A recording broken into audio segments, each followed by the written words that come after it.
So what are all steps for data cleaning? So these are the 8 famous steps जो लोग follow करते हैं. Lower casing, removing URLs, removing punctuations, removing stop words, removing special characters and emojis, tokenization, stemming or lemmatization, and removing duplicate words. तो सबसे पहला step देख लेते हैं,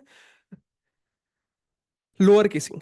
सो लोअर केसिंग, जैसे कि ये शब्द पढ़ने के लिए हमें समझ में आ रहा है, will convert all characters to lower case, ensuring it ensures consistency as high and high should be treated as same by model. ठीक है, अगर मैं इसको लोअर केसिंग में कन्वर्ट नहीं करता हूँ तो लेट्स से कहीं पे मेरा हाई है, कहीं पे मेरा हाई है, राइट. सो मेरा मॉडल इन दोनों को डिफरेंट वर्ड्स की तरह ट्रीट करेगा, तो इसको अलग वर्ड बोलेगा, इसको अलग वर्ड बोलेगा, जो कि सही नहीं है. ठीक है, तो लोअर केसिंग कर देंगे. सो इसका प्रोस क्या है, reduces number of unique words and bring uniformity. Cons क्या है, could lose some semantic meaning, example proper nouns, abbreviations and acronyms. जैसे proper nouns, let's say name, किसी का नेम है, लेट्स से अभिषेक, ठीक है, और प्रिंस. ठीक है, सो अगर मैंने इसको लोअर केसिंग कर दिया, ठीक है, सो अब ये प्रॉपर नाउन नहीं रहा क्योंकि पी स्मॉल हो चुका है. ठीक है, सो ऐसा जो भी इंफॉर्मेशन है ये लूज हो जाएगी, पर इट्स ओके. ठीक है, एब्रीवेशन, लेट्स से कोई एब्रीवेशन ले लेते हैं, बेल, ठीक है, या फिर लेट्स से RNAW, या फिर जितने भी एब्रीवेशंस हैं वो भी आप शॉर्ट हैंड फॉर्म में कर दोगे. टाइम्स ऑफ इंडिया को आप TOI कर दोगे, राइट. सो वो सारे मतलब चेंज हो जाएंगे. ठीक है, सो वी विल लूज दो semantic meaning, but it's okay.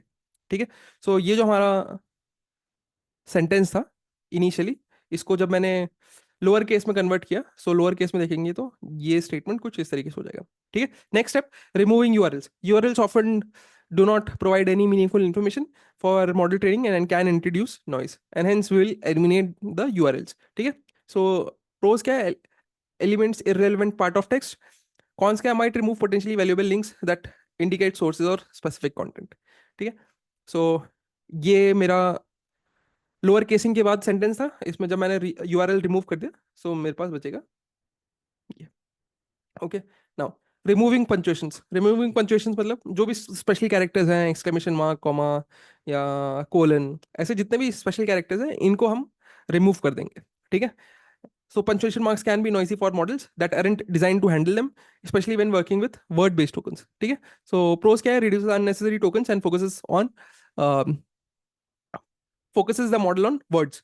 Cons क्या है, losing punctuations might affect meaning, example removing question mark could affect a question. ठीक है, अगर क्वेश्चन मार्क होता तो क्या पता मेरा मॉडल ये, मैं जो भी टेक्स्ट टू वेक्टर यूज कर रहा हूँ वो मेरा मॉडल बहुत अच्छी तरीके से वो कॉन्टेक्स्ट समझ पाता कि अच्छा इसमें क्वेश्चन मार्क है सेंटेंस में या इस डॉक्यूमेंट में क्वेश्चन मार्क है, तो इसका मतलब कि ये कोई क्वेश्चन है, और उस हिसाब से वो कोई बेटर उसको वेक्टर फॉर्म में कन्वर्ट कर पाता. तो ये एक बहुत ही ऐसे छोटी छोटी चीज़ें हैं जो कि स्लाइटली मिस हो जाएंगी, पर इट्स ओके, हम लोग रिमूविंग पंक्चुएशन करेंगे ही करेंगे. ठीक है, सो ये था आफ्टर रिमूविंग यूआरएल. जैसे ही पंक्चुएशन को रिमूव करेंगे तो चला गया, ये भी चला गया, एंड हैशटैग भी चला गया, @ भी चला गया, बचा अब ये. Correct. Now step 4, removing stop words. Stop words क्या होते हैं, स्टॉप वर्ड्स होते हैं यार वो शब्द जो कि ज्यादा मीनिंगफुल नहीं रखते हैं. मैंने आपको बैक ऑफ वर्ड्स की स्टार्टिंग में भी बताया था, या वन नॉट एनकोडिंग की स्टार्टिंग में बताया था, जब हम लोग वोकैबुलरी और कॉर्पस और डॉक्यूमेंट्स पढ़ रहे थे.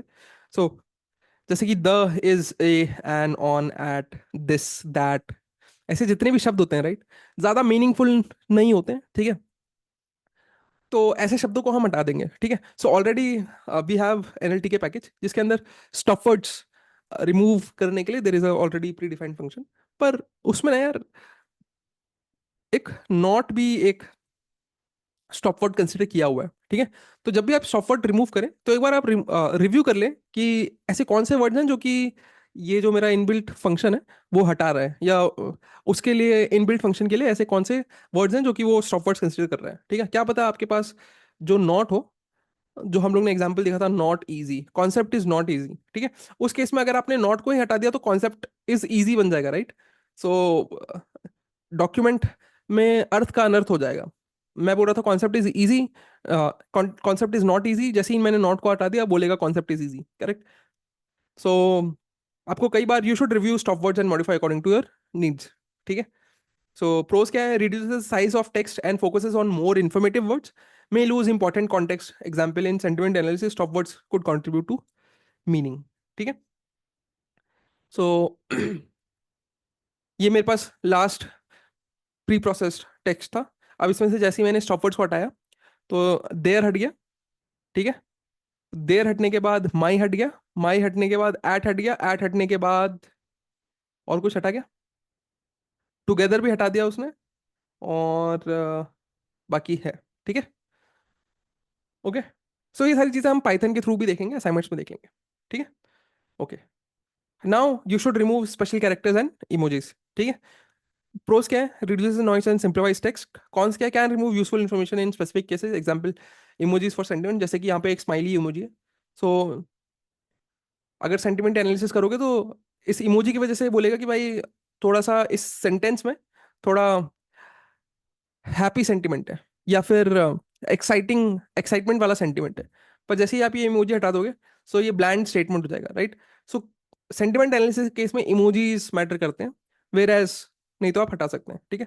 सो removing special characters and emojis में you have removed the emojis, now your text become this. Next step, tokenization. Tokenization means it you break down the text into individual words or subwords, making it easier for the model to process, ठीक है। सो ये last pre process text था। जैसे tokenization करेंगे आप, हर एक word एक individual word की तरह ट्रीट होगा। Now now this entire text will become list of words, ठीक है, लिस्ट ऑफ वर्ड्स। वेरएज हम क्या कर रहे थे अभी तक, bag of words, TF IDF, और वहां पे हमें जो भी टेक्स्ट मिला हम सीधा हम लोग ने लिस्ट ऑफ वर्ड्स में कंसिडर कर लिया था, ठीक है। सो वो चीज़ करना गलत था। ऑल्सो आप कहाँ पे स्टॉप वर्ड रिमूव करते हैं, कहाँ पे नहीं करते हैं, या फिर कब आप लोअर केसिंग करेंगे, कब आप अपर केसिंग करेंगे, ठीक है, ये सारी चीज़ें आप ही डिसाइड करोगे। आपका टेक्स्ट कैसा है, लॉन्ग टेक्स्ट है कि शॉर्ट टेक्स्ट है। अब अगर छोटे टेक्स्ट हैं तो उनमें इट रियली डजेंट मैटर कि आप स्टॉप वर्ड हटाएं, ठीक है, क्योंकि कॉन्टेक्स्ट बहुत ही छोटा हो जाएगा, ठीक है। सो ये सारी चीज़ें आप प्रॉब्लम स्टेटमेंट के हिसाब से आप लोग खुद ही डिसाइड करना पड़ेगा आप लोग को, धीरे धीरे एक्सपीरियंस के साथ ये सारी चीज़ें आ जाएंगी, ठीक है।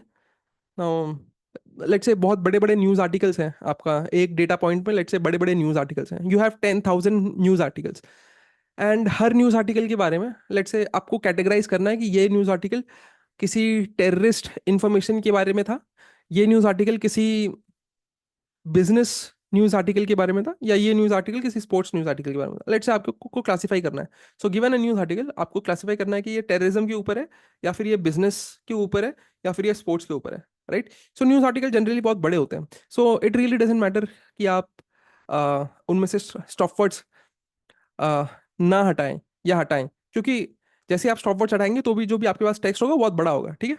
तो सेंस बनाता है कि आप स्टॉप वर्ड्स हटा दें, सब सारे टेक्स्ट को लोअर केसिंग में कर दें, ठीक है, स्पेशल कैरेक्टर्स रिमूव कर दें, so on and so fourth, ठीक है। लेकिन जब आपके पास सिर्फ एक बहुत ही छोटे छोटे टेक्स्ट होते हैं, लेट्स से 5 to 8 वर्ड्स के, then even if you don't remove your stop words then also it is fine, ठीक है। सो टोकनाइजेशन समझ में आ गया आपको। प्रोज हैं कि भाई necessary for most NLP task, prepare text for input models and for input to models। कौन क्या है, some languages may require more complex tokenization strategies, ठीक है। सो ये हम आगे देखेंगे।